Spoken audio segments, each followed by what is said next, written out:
السلام علیکم ناظرین۔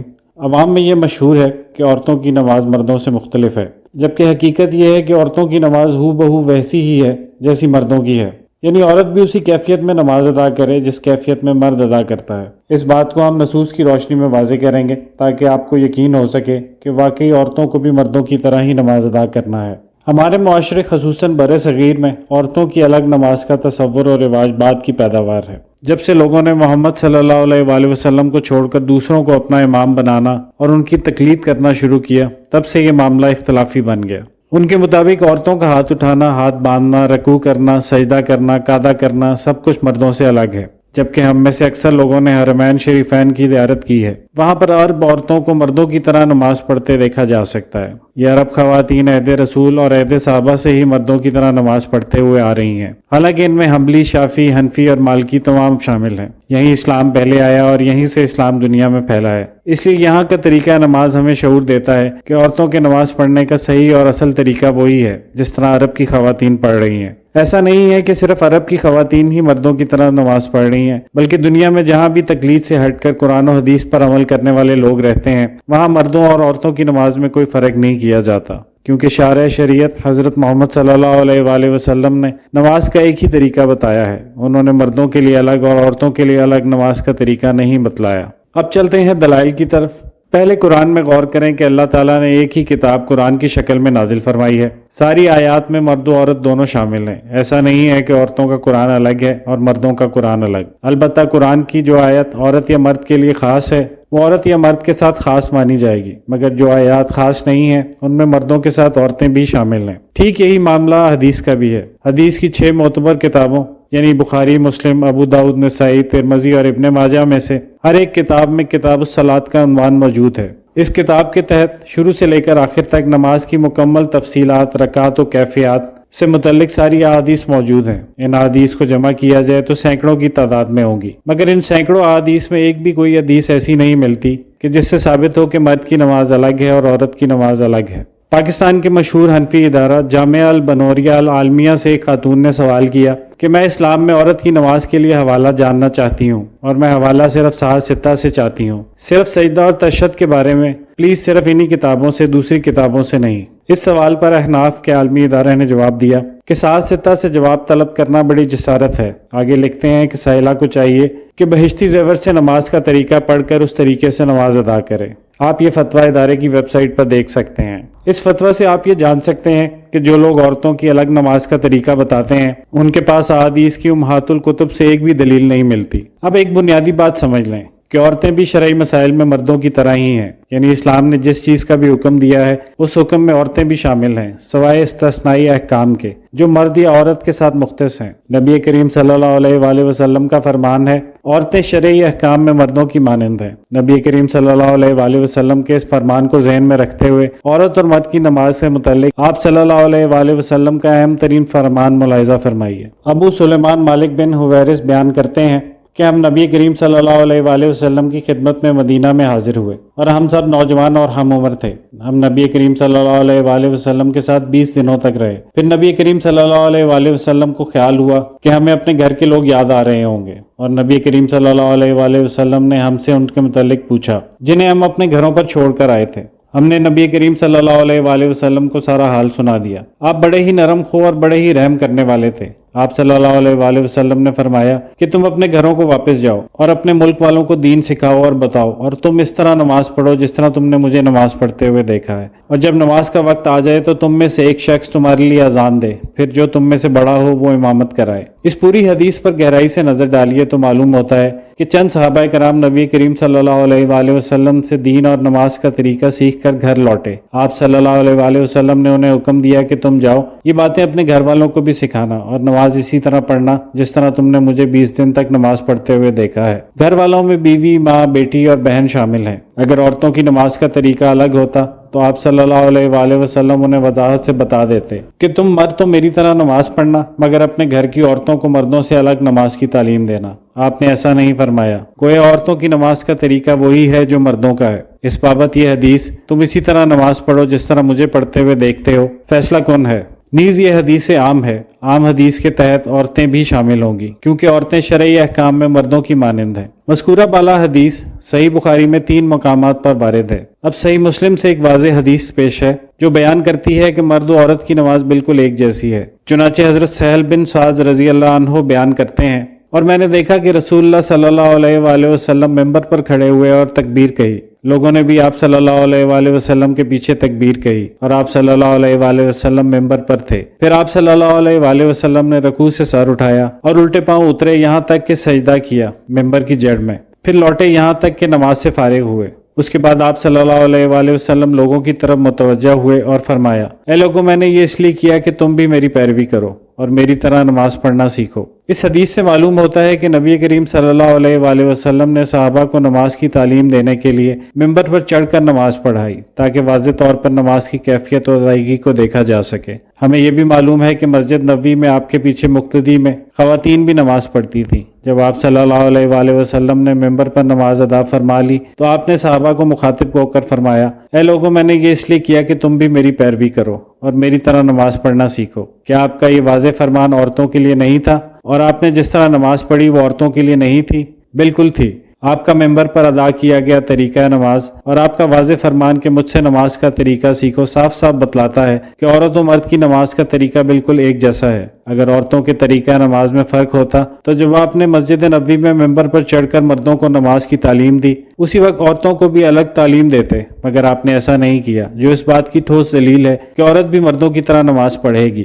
نماز کا تعلق عبادات سے ہے۔ جبریل علیہ السلام آسمان سے نازل ہو کر نبی کریم صلی اللہ علیہ وآلہ وسلم کو نماز پڑھاتے اور نماز کے اوقات سے آگاہ کرتے۔ صحیح بخاری میں ابو مسعود رضی اللہ عنہ نے بیان کیا کہ میں نے رسول اللہ صلی اللہ علیہ وآلہ وسلم سے سنا، آپ صلی اللہ علیہ وآلہ وسلم فرما رہے تھے، جبرائیل علیہ السلام نازل ہوئے اور انہوں نے مجھے نماز پڑھائی، میں نے ان کے ساتھ نماز پڑھی، پھر دوسرے وقت کی ان کے ساتھ میں نے نماز پڑھی، پھر ان کے ساتھ میں نے نماز پڑھی، اور پھر میں نے ان کے ساتھ نماز پڑھی، پھر میں نے ان کے ساتھ نماز پڑھی۔ اپنی انگلیوں پر آپ نے 5 نمازوں کو گن کر بتایا۔ نماز ایک ایسی عبادت ہے جس میں اپنی مرضی سے بال برابر بھی کوئی عمل انجام نہیں دیا جا سکتا، یہ اللہ کی طرف سے نازل شدہ ہے۔ رسول اللہ صلی اللہ علیہ وآلہ وسلم کی وفات کے 100-200 سال بعد کسی امام یا عالم کو کیسے یہ اختیار ملے گا کہ وہ عورتوں کی نماز کا الگ طریقہ بیان کرے، یا کسی امتی کو کیسے اجازت حاصل ہے کہ وہ حدیث رسول کو چھوڑ کر علماء کے اقوال کے مطابق اللہ کی عبادت کرے؟ ہم دیکھتے ہیں کہ احناف کے یہاں عورتوں کی نماز مردوں سے بالکل مختلف بیان کی جاتی ہے۔ یہ عبادت میں منمانی اور اللہ کے دین کو بدل دینا ہے۔ مذکورہ ساری دلیلوں سے واضح ہے کہ عورتوں کی نماز مردوں جیسی ہے۔ پھر بھی ایک خاص دلیل جو عورتوں سے متعلق ہی ہے اسے بھی ذکر کرنا مناسب ہے۔ حضرت ابو الدرداء انصاری رضی اللہ عنہ کی بیوی ام الدرداء رضی اللہ عنہا کے بارے میں امام بخاری رحمۃ اللہ علیہ نے اپنی 3 کتابوں میں ذکر کیا ہے کہ ام الدرداء مردوں کی طرح نماز ادا فرماتی تھی۔ پہلی کتاب صحیح بخاری باب تشہد میں بیٹھنے کا مسنون طریقہ کے تحت امام بخاری نے معلقاً ذکر کیا ہے۔ ام الدرداء رضی اللہ عنہا فقیہ تھیں اور وہ نماز میں بوقت تشہد مردوں کی طرح بیٹھتی تھیں، یعنی ام الدرداء ایک عالمہ اور فقیہ تھیں اور وہ نماز میں مردوں کی طرح تشہد کرتی تھیں۔ دوسری کتاب عبد ربہ بن سلیمان بن عمیر شامی رحمۃ اللہ علیہ کہتے ہیں، میں نے ام الدرداء رضی اللہ عنہا کو دیکھا، وہ نماز میں کندھوں تک رفع یدین کرتی تھی جب نماز شروع کرتی اور جب رکوع کرتی، اور جب امام سمیع اللہ لمن حمدہ کہتا تو رفع یدین کرتی اور فرماتی تھی ربنا ولک الحمد۔ تیسری کتاب صحیح بخاری کی معلق روایت کو امام بخاری نے انہی الفاظ کے ساتھ اپنی کتاب التاریخ الصغیر میں موصولاً مکحول کے واسطہ سے ذکر کیا ہے، اور شیخ البانی رحمۃ اللہ علیہ نے اس کی سند کو صحیح قرار دیا ہے۔ یہ خصوصی حدیث عورتوں کے باب میں اس بات کی خصوصی دلیل ہے کہ عورتیں بھی مردوں کی ہی طرح نماز ادا کریں گی۔ اگر اس حدیث کے بارے میں کوئی یہ کہتا ہے کہ صرف ایک عورت مردوں جیسی نماز پڑھتی تھی اور باقی عورتیں مردوں جیسی نماز نہیں پڑھتی تھیں تو یہ نیری جہالت اور کوتاہ فہمی ہے۔ اس حدیث میں قطعاً یہ ذکر نہیں کہ صرف ایک عورت مردوں جیسی نماز پڑھتی تھی، بلکہ راوی کی نظر جس عورت پر پڑی انہوں نے اس عورت کے بیٹھنے کی کیفیت بیان کی۔ یہاں ایک بڑا علمی نکتہ یہ بھی سمجھ میں آتا ہے کہ اگر صحابیہ کی نماز سنت کے خلاف ہوتی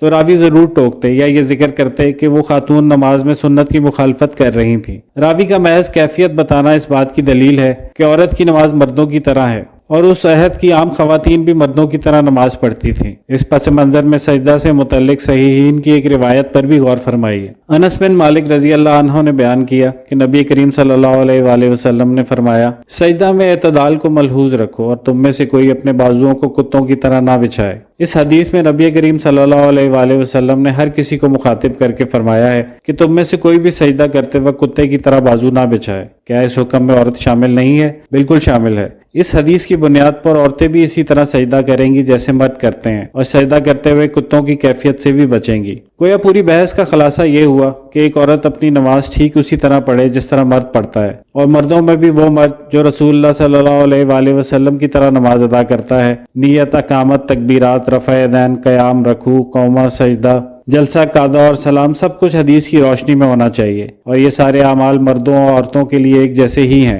ٹھیک اسی طرح ہے جیسے عورت بھی نماز کی رکعت اتنی ہی ادا کرے گی جتنی مرد ادا کرتے ہیں، اور دوران نماز وہی کلمات پڑھیں گی جو مرد پڑھتے ہیں۔ یعنی عورت و مرد کی نماز میں نہ رکعت میں فرق ہے، نہ اذکار و دعا میں فرق ہے، اور نہ کیفیت و اوصاف میں فرق ہے، کیونکہ ان میں تفریق کی کوئی دلیل نہیں ہے۔ آخر میں ان لوگوں کے بھی مغالطے کو دور کرنا چاہیے جو عورتوں کی عفت و عصمت اور حیا کا نام لے کر ان کے لیے حیا کے اعتبار سے نماز کا مصنوعی طریقہ ایجاد کرتے ہیں۔ مقلد حضرات تو اپنی عورتوں کو مسجد میں جانے سے منع کرتے ہیں، پھر بھی نماز کا طریقہ عورتوں کے لیے الگ سے تیار کر کے بتاتے ہیں، جبکہ نبی کریم صلی اللہ علیہ وآلہ وسلم کے زمانے میں خواتین مسجد نبوی میں حاضر ہو کر رسول اللہ صلی اللہ علیہ وآلہ وسلم کے پیچھے نماز ادا کیا کرتی تھیں۔ ہونا تو یہ چاہیے تھا کہ عورتوں کی حیا کے لحاظ سے مسجد میں حاضر ہونے والی عورتوں کی نماز الگ ہوتی، کیونکہ وہ مردوں کے ساتھ ایک ہی مسجد میں نماز ادا کرتی تھیں، جبکہ رسول اللہ صلی اللہ علیہ وآلہ وسلم نے عورتوں کی الگ نماز بیان نہیں فرمائی۔ بلا شبہ عورت عورت ہے اور حیا اور پردے کی چیز ہے، لہٰذا نماز کے تعلق سے عورتوں کے لیے جو مناسب احکام تھے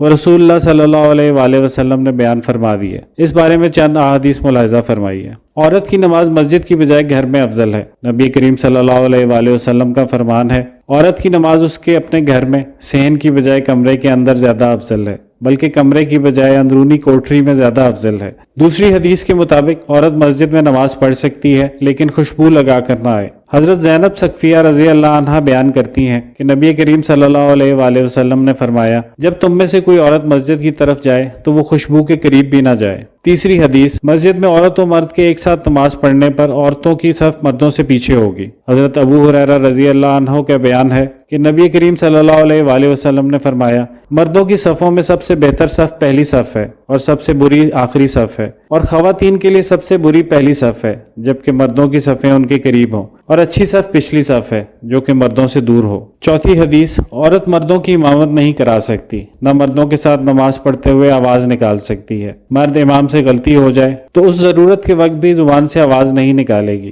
بلکہ ایک ہاتھ کو دوسرے ہاتھ پر مار کر امام کو غلطی پر تنبیہ کرے گی۔ سہیل بن سعد رضی اللہ عنہ سے مروی ہے کہ رسول اللہ صلی اللہ علیہ وآلہ وسلم نے فرمایا، تصفیق یعنی خاص طریقے سے ایک ہاتھ کو دوسرے ہاتھ پر مارنا عورتوں کے لیے ہے، اور تسبیح یعنی سبحان اللہ کہنا مردوں کے لیے ہے۔ یہ سارے احکام عورتوں کو فتنے سے بچانے، ان کی عفت و عصمت کی حفاظت کرنے اور ان کی شرم و حیا کا پاس و لحاظ کرنے سے متعلق ہے۔ ان احکام کا یہ مطلب نہیں کہ عورتوں کی نماز مردوں سے مختلف ہے، بلکہ مطلب یہ ہے کہ عورتوں کی نماز تو مردوں جیسی ہی ہے، لیکن ان کی عصمت کا خیال کرتے ہوئے ان کے حق میں مفید احکام بھی بیان کیے گئے ہیں۔ بعض لوگ ان باتوں سے امت کو دھوکہ دیتے ہوئے کہتے ہیں کہ دیکھو عورتوں کو مردوں سے الگ حکم دیا جا رہا ہے، لہٰذا ان کی نماز مردوں سے الگ ہے۔ یہ سراسر دھوکہ ہے۔ یہاں پر عورتوں کی عصمت کا خیال کر کے انہیں بعض الگ احکام دیے جا رہے ہیں، اور ان باتوں کا ہرگز یہ مطلب نہیں کہ عورتوں کی نماز کا طریقہ مردوں سے مختلف ہے، بلکہ شارع نے جہاں ضرورت سمجھی عورتوں کے لیے علیحدہ حکم جاری کر دیا، اور جہاں نہیں کیا وہاں فرق کرنا کسی طور جائز نہیں۔ اس بات کو اس طرح سمجھیں کہ امام پہلے تکبیر تحریمہ کہے گا اور نماز شروع کرے گا، مقتدی مرد ہو یا عورت امام کے بعد تکبیر کہہ کر نماز میں داخل ہوگا۔ امام سے پہلے کوئی مقتدی تکبیر نہیں کہے گا۔ پھر نماز کے سارے حالات میں امام پہلے ہوگا اور مقتدی امام کے پیچھے ان کی مطابقت کرے گا۔ مقتدی میں جو قرآن کا زیادہ جانکار ہو وہ امام بنے گا۔ مقتدی میں جو زیادہ عقل و شعور والے ہوں وہ امام کے قریب کھڑے ہوں گے، پھر ان کے بعد والے اور پھر ان کے بعد والے۔ صف بندی میں بڑے مرد آگے ہوں گے، جو بچے ہوں گے وہ بعد والی صفوں میں ہوں گے۔ کیا ان احکام و مسائل کا یہ مطلب ہے کہ مردوں کی نماز بھی مردوں سے مختلف ہے؟ ہرگز نہیں۔ یہ نماز سے متعلق بعض احکام ہیں مگر طریقہ ایک ہی ہے۔ ٹھیک اسی طرح نماز سے متعلق عورتوں کے لیے بعض مخصوص مسائل ہیں مگر ان کی نماز کا طریقہ بھی وہی ہے جو مردوں کا ہے۔ بعض لوگ امت کو اس طرح دھوکہ دیتے ہیں کہ حج بھی نبی کریم صلی اللہ علیہ وآلہ وسلم کے طریقہ پر کرنا ہے، مگر طواف و سعی میں عورتوں کو رمل نہیں کرنا ہے بلکہ آہستہ چلنا ہے، اور عورتوں کے آہستہ چلنے کی الگ سے کوئی دلیل نہیں ہے۔ علماء عورت کی حیا کا خیال کرتے ہوئے آہستہ چلنے کا حکم دیتے ہیں۔ اسی طرح نماز کا مسئلہ ہے، عورت کی حیا کی وجہ سے اسے سمٹ کر نماز پڑھنے کو کہا جاتا ہے۔ اس بات کا جواب یہ ہے کہ اولاً نماز کو حج کے طواف و سعی پر قیاس کرنا ہی غلط ہے۔ طواف و سعی میں آدمی باتیں کر سکتا ہے، کھا پی سکتا ہے، ہنس سکتا ہے وغیرہ، مگر یہ باتیں نماز میں ممنوع ہیں، بلکہ ان باتوں سے نماز باطل ہو جاتی ہے۔ دوم، نماز پڑھنے کا مکمل طریقہ ہمیں رسول اللہ صلی اللہ علیہ وآلہ وسلم نے بتلا دیا ہے، جس میں عورت و مرد دونوں شامل ہیں، اس لیے کسی غیر سے نماز کا طریقہ لینے کی قطعی ضرورت نہیں ہے، اور یہ پہلے بھی بیان ہو چکا ہے کہ عبادت میں بال برابر بھی کوئی اپنی مرضی سے عمل نہیں کر سکتا، جبکہ یہاں عورت کی پوری نماز ہی بناوٹی اور خود ساختہ ہے تو وہ کیسے صحیح ہو سکتی ہے۔ سوم، عورتوں کے عدم رمل کے سلسلے میں مرفوع حدیث گرچہ نہیں ہے مگر متعدد آثار سے ثابت ہے۔ بحقی میں حضرت عائشہ رضی اللہ عنہا سے، مصنف ابن ابی شیبہ میں ابن عمر رضی اللہ عنہ سے، ابن عباس اور حضرت حسن و عطا سے مروی ہے۔ ابن منذر نے اجماع نقل کیا ہے کہ عورتوں پر رمل نہیں، اور دین میں اجماع بھی حجت ہے، جبکہ نماز کا معاملہ رمل سے مختلف ہے۔ یہاں پر سب کچھ مرفوع احادیث سے، یعنی مکمل طریقہ نماز رسول اللہ صلی اللہ علیہ وآلہ وسلم سے ثابت ہے، اور جہاں محمد صلی اللہ علیہ وآلہ وسلم کا طریقہ موجود ہو وہاں کسی اور کا طریقہ اور قول اختیار کرنے کی بالکل بھی گنجائش نہیں ہے۔ مطلب یہ ہوا کہ جہاں شریعت خاموش ہے وہاں امت کسی بات پر اجماع کر لے تو یہ دلیل ہے، لیکن جہاں شریعت موجود ہے وہاں کسی قول اور اجماع کی سرے سے کوئی ضرورت نہیں ہے۔ بعض لوگ یہ کہہ کر دھوکہ دیتے ہیں کہ عورتوں کو سمٹ کر نماز پڑھنے کا طریقہ اسلاف سے منقول ہے، بلکہ مرفوع احادیث بھی ملتی ہیں، چنانچہ اس سے متعلق بعض مرفوع روایات اور بعض آثار پیش کیے جاتے ہیں۔ ان سب کے ذکر کرنے اور تجزیہ کرنے کا یہ مقام نہیں ہے، بلکہ صرف اتنا سمجھنا کافی ہے کہ رسول اللہ صلی اللہ علیہ وآلہ وسلم کے فرمان کے ہوتے ہوئے کسی کا قول قابل قبول نہیں، بلکہ رد کیے جانے کے لائق ہے۔ اللہ نے قرآن میں متعدد مقامات پر اپنی اور رسول کی اتباع کرنے کا حکم دیا ہے، یعنی دین صرف اللہ اور اس کے رسول سے لیا جائے گا۔ دوسری بات یہ ہے کہ عورت و مرد کی نماز کے طریقہ میں فرق سے متعلق جو بھی دلیل ذکر کی جاتی ہے، چاہے قول ہو یا حدیث، کوئی بھی ثابت اور صحیح نہیں ہے۔ جب کوئی چیز ثابت ہی نہ ہو تو اس سے دلیل پکڑنا بیکار ہے۔ بلکہ اوپر ہم جامعہ بنوریہ کا فتویٰ آپ کو دکھا چکے ہیں، ان کے حساب سے صحاح ستہ کی 6 کتابوں میں عورت و مرد کی نماز میں فرق کی ایک بھی دلیل موجود نہیں ہے، جبکہ ان ساری 6 کتابوں میں کتاب الصلاۃ قائم کر کے سارے محدثین نے نماز کی تمام مرفوع روایات، یعنی رسول اللہ کے طریقہ نماز سے متعلق ذکر کر دی ہیں، جن میں نماز کی ابتدا سے لے کر انتہا تک ساری کیفیات منقول ہیں، حتیٰ کہ نماز کا ادنا پہلو بھی ذکر سے خالی نہیں۔ باقی جن دلائل سے استدلال کر کے عورتوں کی نماز الگ بتاتے ہیں وہ سب ناقابل اعتبار ہیں۔ اللہ تعالیٰ سے دعا ہے کہ لوگوں کو حق پر چلنے اور مسلمانوں میں سے عورت و مرد سب کو رسول اللہ صلی اللہ علیہ وآلہ وسلم کے طریقہ کے مطابق عبادت کرنے کی توفیق بخشے، آمین۔ وآخر دعوانا الحمدللہ رب العالمین۔